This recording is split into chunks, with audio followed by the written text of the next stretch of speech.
Hello বন্ধুরা, তোমরা সবাই কেমন আছো? আশা করি তোমরা সবাই ভালো আছো।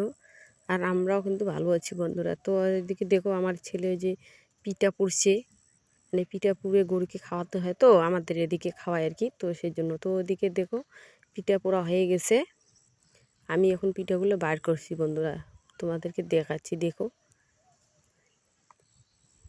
এই যে দেখো কি সুন্দর হয়েছে। এদিকে না মানে উপরের সেটা তো পুড়িয়ে গেছে, ওই যে কলার পাতটা, তো ওই জন্য আর কি ছাই পড়েছে, তো ফুদিয়ে নিলাম। আর এদিকে দেখো যে আমার হয়ে গেছে পিঠাটা কত সুন্দর। আর দেখো বন্ধুরা, আমার ছেলে গরুকে পিঠা খাওয়াতে গেল, পিঠা খাওয়ালো, এখন ছাগলকে খাওয়াচ্ছে ও। আমার ছোটো ছেলে এগুলো কাজ খুব ভালো পারে আর কি। আর এই যে দেখো বন্ধুরা, এদিকে আমি তিল ভাজা করছি, ঠাকুরের জন্য পিঠা বানাবো এখন, সেই জন্য আর কি তিলটাকে একটু ভাজা করে নিয়ে নিব। নিয়ে তারপরে এই যে দেখো বন্ধুরা, তিলটা ভেজে নামিয়ে তারপরে এখন আমি ওই যে চাউলের পিঠালিগুলা মানে একটু খামিয়ে নিচ্ছি, নিয়ে একটু জল গরম করে নিলাম, নিয়ে এখন এগুলা আটাগুলো আর কি মাখবো। আমি একটা নাড়ু করব বড় করে, তারপরে মানে ছোট ছোট করে আর কি সলতা পিঠা বানাবো আমি। এক একজন এক এক রকম করে বানায়, তো আমি কিন্তু সলতা পিঠাই বানিয়ে দিই, দুধ দিয়ে বানাই আর কি। দুধ, চিনি, নারকেল নিয়েছি কুড়ে, একটু গুলে দিয়ে দেবো। তো দেখো ওই যে আমার হয়ে গেছে কিন্তু বন্ধুরা, এখন আমি এই যে পিঠা বানাবো।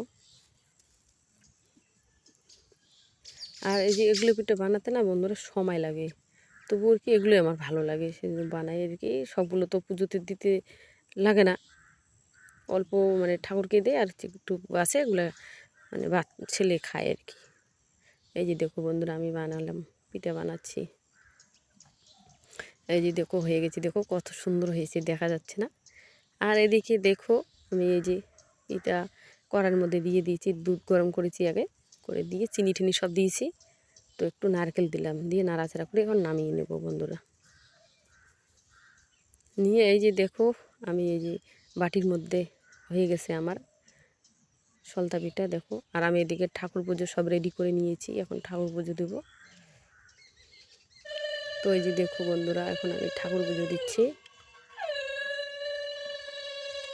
আর বন্ধুরা কি বলি, আমাদের না মানে ঠাকুর মন্দির নেই আর কি, শুধু মানে তুলসী বাড়ি আর ঘরের ঠাকুরই আর কি, ঠাকুর মন্দির নেই। তো আশা আছে ঠাকুরের মন্দির তো পাকা করে করতে পারবো না, তো টিনের দিয়ে আর কি অল্প ছোট্ট করে ছাপড়া করে ঠাকুর ইসে করার মানে এসে আছে। তো দেখি কি হয়, পয়সাও হয় না, ছেলের পড়াশোনা করতে কতগুলো করে পয়সা লাগে।